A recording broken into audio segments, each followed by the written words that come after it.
Chercheuses et chercheurs de vérité, salam alaikum. Je vais vous parler dans cette vidéo de deux sujets concernant les femmes.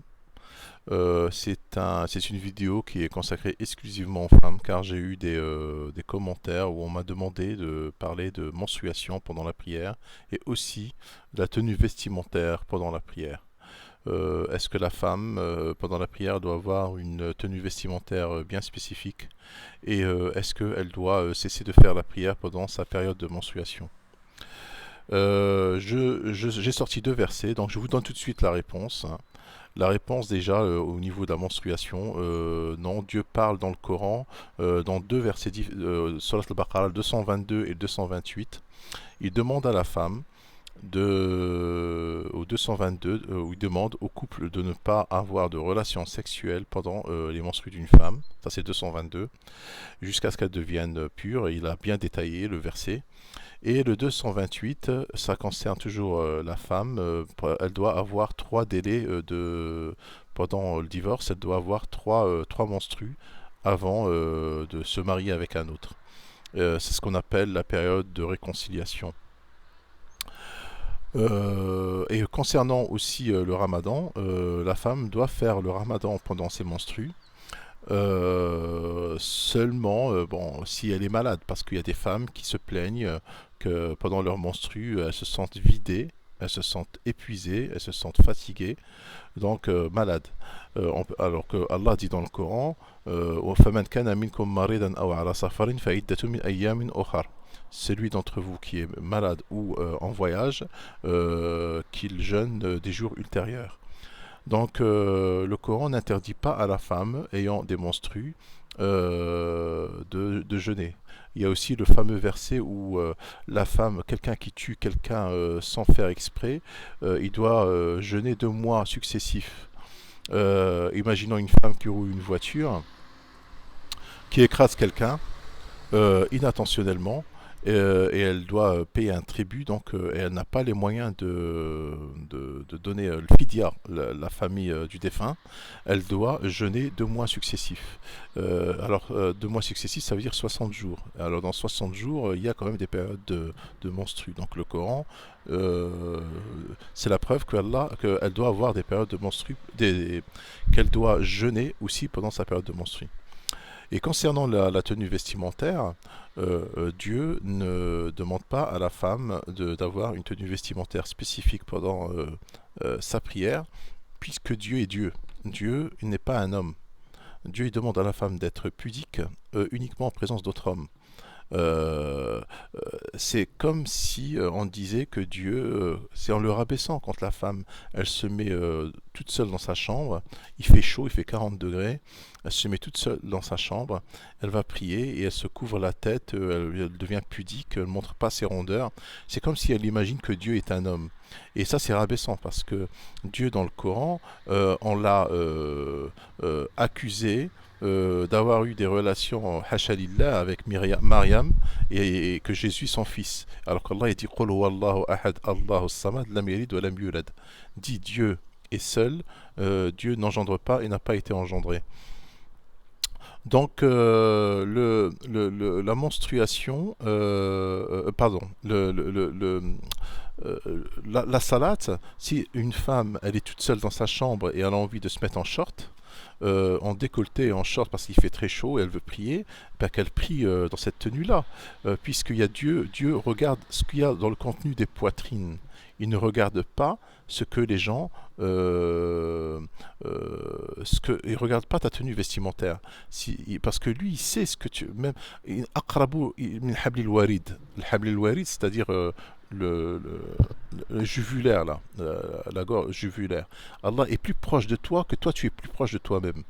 Donc tu ne peux pas te cacher de lui, tu ne peux pas te mettre parce que tu as des habits, tu le respectes. Au contraire, tu le respectes pas. Une femme, quand elle est seule dans sa chambre et elle s'habille de manière pudique, elle ne respecte pas Dieu. Parce que elle le place comme un homme. Elle le met comme si c'était un homme qui pouvait être attiré par elle. Alors que Dieu n'est pas un homme. Dieu est Dieu. C'est lui qui t'a créé. C'est lui qui sait comment que tu es. Même si il sait l'intérieur de toi comment que tu fonctionnes, alors que toi tu sais pas. Par exemple, tu peux avoir un taux de cholestérol très élevé, tu le sais pas, mais lui il le sait. Alors comment peux-tu te cacher de lui en te mettant un foulard sur la tête et en te couvrant Par contre, la femme, si elle est en public, faisant la prière dans une mosquée, on va dire coraniste, alors que ça n'existe pas encore, une mosquée coraniste, où il y a des femmes et des hommes, elle va se couvrir, mais par rapport aux hommes qu'il y a dans cette mosquée, par rapport aux gens. Elle va pas se couvrir par rapport, elle va être pudique par rapport aux gens. Elle va pas être pudique par rapport à Dieu. Est-ce que vous voyez où je veux en venir? Être pudique, c'est par rapport aux gens, ce n'est pas par rapport à Dieu.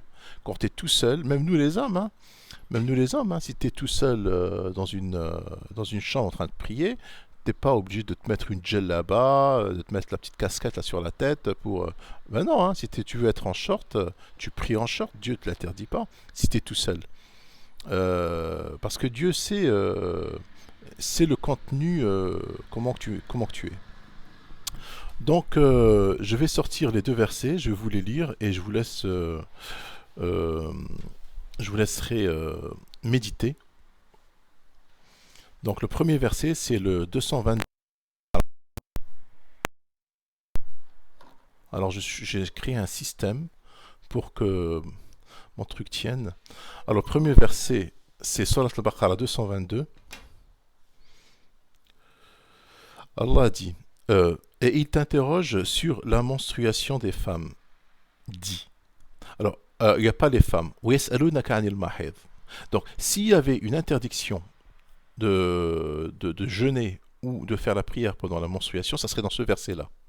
Parce que là, il t'interroge sur le menstru. Il t'interroge et il t'interroge sur la menstruation.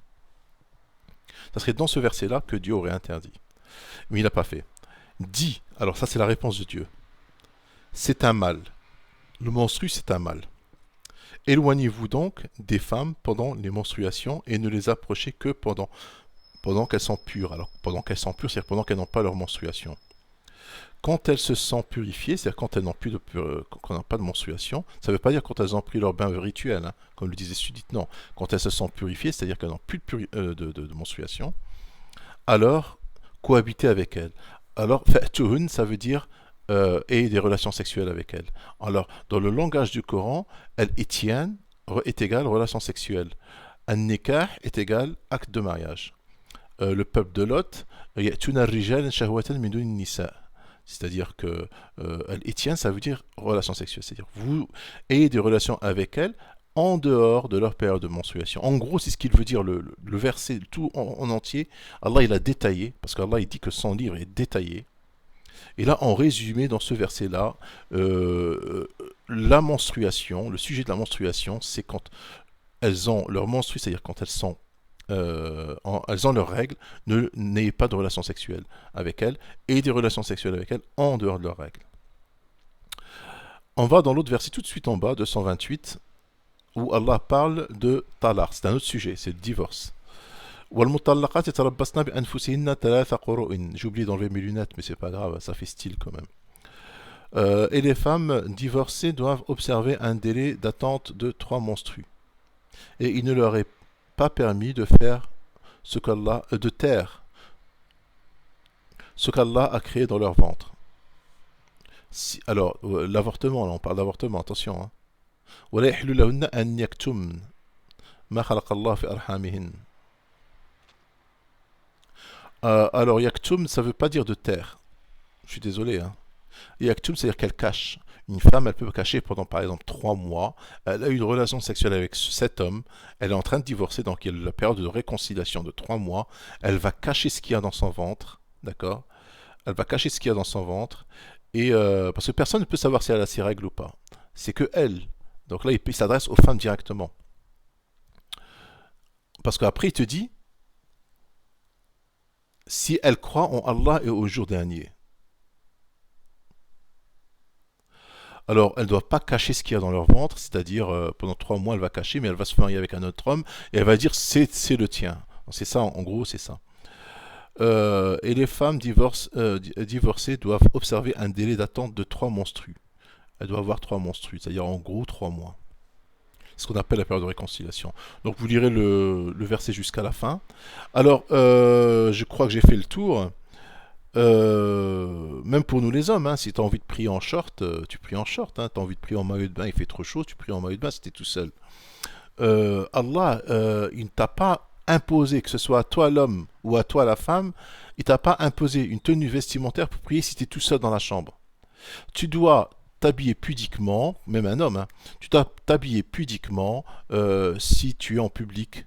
Hein, si tu es en public, parce qu'au moment de la prosternation, quand même, tu te mets dans une position un petit peu inconfortable, tu t'habilles pudiquement, tu vas pas t'habilles pudiquement.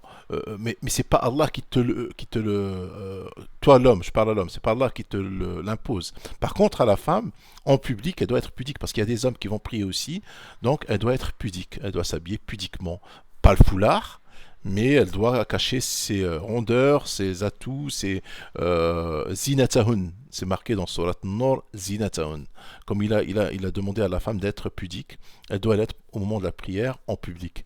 Mais seule, si elle a envie de faire la prière en short, parce qu'il fait très chaud, il fait 40 degrés, elle veut se mettre à l'aise, elle est dans sa chambre, elle est toute seule, il n'y a que elle et Dieu. La meilleure façon de faire la prière, de toute façon, c'est quand tu es tout seul avec Dieu. C'est la meilleure prière. Et je vous dis salam alaikum.